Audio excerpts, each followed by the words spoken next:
নমস্কার বন্ধুরা, আমার ইউটিউব চ্যানেলে সবাইকে স্বাগত। আজকে একটা সুন্দর রেসিপি আপনাদের সাথে শেয়ার করব, যেটা হলো সমস্ত সবজি দিয়ে বানানো। কারণ বাচ্চারা তো সবজি খেতে একদমই পছন্দ করে না, তাই এই পদ্ধতিতে যদি খাওয়াতে পারেন তাহলে কিন্তু বাচ্চারা সবজি খাবে এবং চেয়ে চেয়ে খাবে, এটা বিশ্বাস করে আমি বলতে পারি।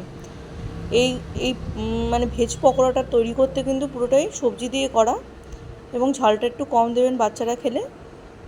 আর এটা বিকালে জলখাবারেও খেতে পারেন, প্লাস হলো দুপুরে আপনারা ভাতের সাথেও খেতে পারেন। আর বাচ্চারা কিন্তু মানে বলতেই পারি হলপ করে যে চেয়ে চেয়ে খাবে। আর কয়েকটা ঘরে থাকা উপকরণ দিয়ে এটা বানাতে পারবেন, খুব একটা বেশি কিন্তু উপকরণ লাগবে না। অনেকেই বলেছে বাচ্চারা খায় না, খেতে চায় না সবজি, সেক্ষেত্রে আমি কিন্তু এই ভেজ পকোড়ার এটাই আমি মানে ভেজ পকোড়া আপনাদের কাছে এইভাবে আমি শেয়ার করলাম। বৃষ্টির দিনেও আপনারা ঘরে বানিয়ে ফেলতে পারেন, এটা সহজেই খাবে। আর খুব বেশি যে উপকরণ লাগে সেটাও নয়, অল্প কিছু সামান্য ঘরোয়া উপকরণ দিয়ে আপনারা এটা বাড়িতেই বানিয়ে ফেলতে পারেন। বড় থেকে ছোট সবাই কিন্তু চেয়ে চেয়েই খাবে, আর সবজিও খাওয়া হয়ে যাবে, এতে মারাও হ্যাপি। তাহলে প্রথমেই লাগছে আমাদের বাঁধাকপি কুচানো, ফুলকপি কুচানো, গাজর, পেঁয়াজ কুচি আর লঙ্কা কুচি।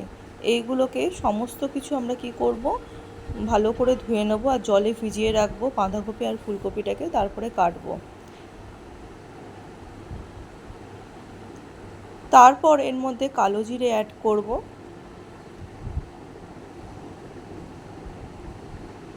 পরিমাণ মতো লবণ দেব, হলুদ দেব। আর লবণ দেওয়ার সাথে সাথে কিন্তু জল ছাড়তে শুরু করবে, তাই জন্য আমরা কিন্তু কোনো এক্সট্রা জল বাইরের থেকে ব্যবহার করব না। এর মধ্যে সবজি থেকে যে জল ছাড়বে সেটাই আমরা ব্যবহার করব। চিনি দেব, খাওয়ার সোডা সামান্য পরিমাণে দেব, বেসন 100 গ্রাম মতো বেসন আমি এখানে ব্যবহার করেছি, বেশি বেসনও ব্যবহার করিনি। প্রথমে মেখে দেখতে হবে যে কতটা লাগবে, জল কতটা ছাড়ছে, সেই পরিমাণ আমরা দেব।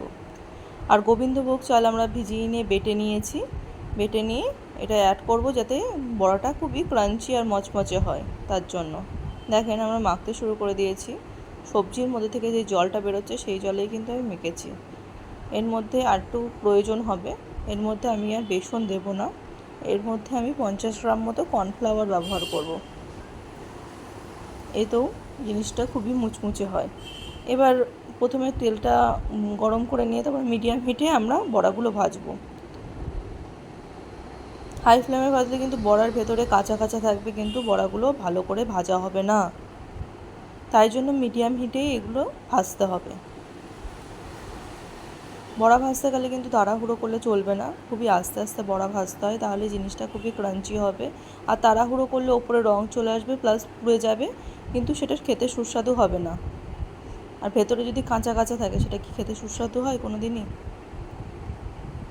তাই খুবই মিডিয়াম হিটে আস্তে আস্তে এটাকে ভাজতে হবে।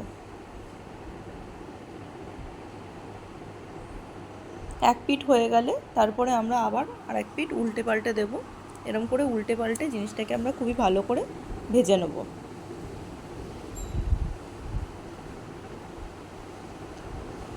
আর যদি বৃষ্টি হয় গরমকালে, তাহলে তো ওই গরম গরম পকোড়া খেতে তো বেশ মন্দ লাগে না, ভালোই লাগে। ঘরে থাকা উপকরণ দিয়ে আমরা চটজলদি বানাতেও পারবো, আর সবাই খুব চেটেপুটে খেয়েও নেবে, বলবে দারুণ হয়েছে দারুণ হয়েছে। আমার চ্যানেলটিকে ভালো লাগলে অবশ্যই কিন্তু সাবস্ক্রাইব করবেন। রান্নাগুলো ভালো লাগলে আপনারা কমেন্ট করে জানাবেন। আপনাদের যদি কোনো নতুন আইডিয়া থাকে সেটা অবশ্যই আমাকে কমেন্ট করে জানাবেন, আর করে কেমন হলো সেটাও কমেন্ট করে জানাবেন, তাহলেই তো বুঝতে পারবো যে আপনারা করেছেন, করে কেমন লেগেছে সেটা আমি জানতে পারবো। আর আপনারা কোথা থেকে আমার চ্যানেলটিকে দেখছেন সেটা অবশ্যই আমাকে জানাবেন। বাংলাদেশের বন্ধুরা থাকলে আমাকে অবশ্যই জানাবেন। বড়াগুলো কিন্তু ওই পিঠ ভাজা হয়ে গেছে, এক পিঠ ভাজা হয়ে গেছে, আর এক পিঠ উল্টে দিলাম, উল্টে দিয়ে সেগুলো ভাজা হচ্ছে। দেখেন আমাদের কিন্তু ভেজ পকোড়া রেডি।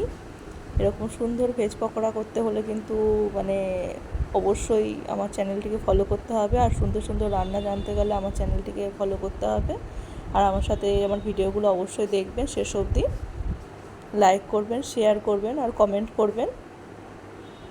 সবাই আমাকে অনেক ভালোবাসা দেবেন, আমার পাশে থাকবেন। টাটা।